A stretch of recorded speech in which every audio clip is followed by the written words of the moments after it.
माँ धारी देवी टेम्पल दिन में 3 बार बदलती हैं अपना स्वरूप, 4 धाम की करती हैं रक्षा।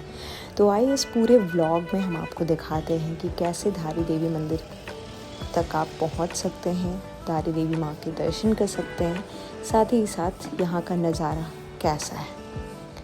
उत्तराखंड की माँ धारी देवी मंदिर बहुत रहस्यमयी माना जाता है। यह मंदिर श्रीनगर से 15 किलोमीटर की दूरी पर स्थित है। श्रीनगर जम्मू कश्मीर श्रीनगर नहीं, श्रीनगर पौड़ी गढ़वाल जो कि उत्तराखंड में स्थित है। मान्यता के अनुसार मंदिर में विराजमान प्रतिमा दिन में अपना 3 बार रूप बदलती है। सुबह के दौरान मूर्ति कन्या और दोपहर में युवती की तरह दिखाई देती है, वहीं संध्या काल में वृद्ध महिला की तरह दिखाई देती है।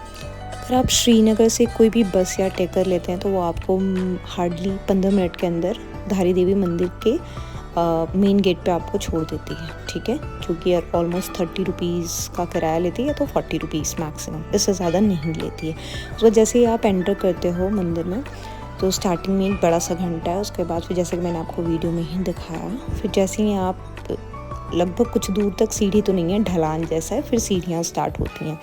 तो ढलान में जैसे आप आओगे साइड से आपको मंदिर का नज़ारा दिखते रहेगा कि मंदिर कैसे चारों तरफ जो वादियाँ घिरी हुई हैं, पहाड़ है, पहाड़ के साथ साथ जो अलकनंदा नदी है उसके बीचों बीच कैसे उपस्थित है।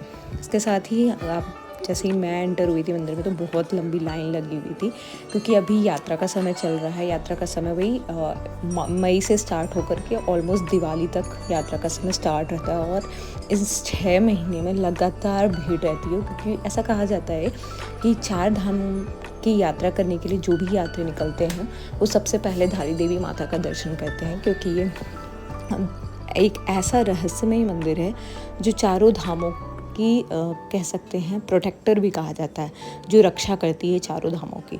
तो ऐसा शुभ माना जाता है कि सबसे पहले 4 धाम के दर्शन करने से पहले हम एक बार धारी देवी मंदिर सबसे पहले दर्शन कर लें। तो कुछ ऐसा ही नज़ारा था, लाइन में लगी हुई थी।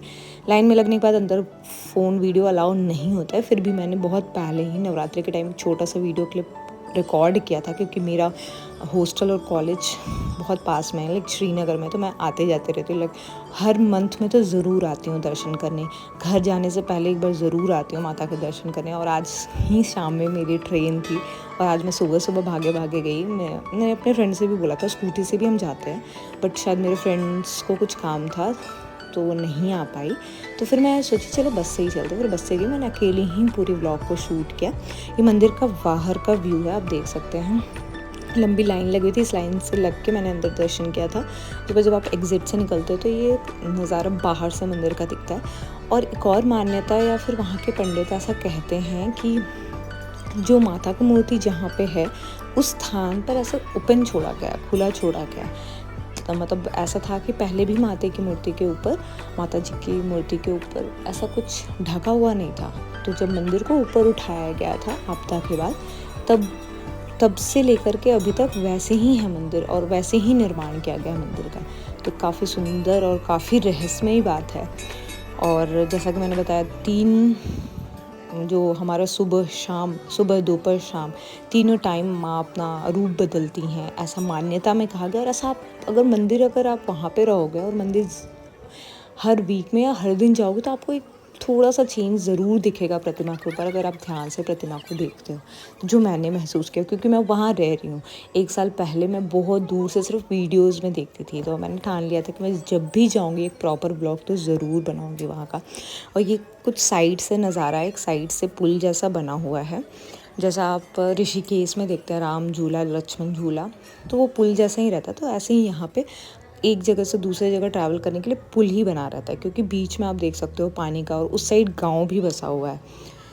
तो यहाँ पे कुछ बंदरों का नज़ारा ऐसा रहता है। बहुत ही मुश्किल से मैंने रिकॉर्ड किया, क्योंकि पिछली बार क्या हुआ था, जब मम्मी आई थी मेरे साथ, तो मम्मी के हाथ से इन्होंने प्रसाद सब छीन के खा गए थे, कुछ फेंक दिया था इन्होंने पानी, तो बहुत तबाही मचाते। तो आप जब भी आए तो बंदरों से ज़रूर सावधान रहें।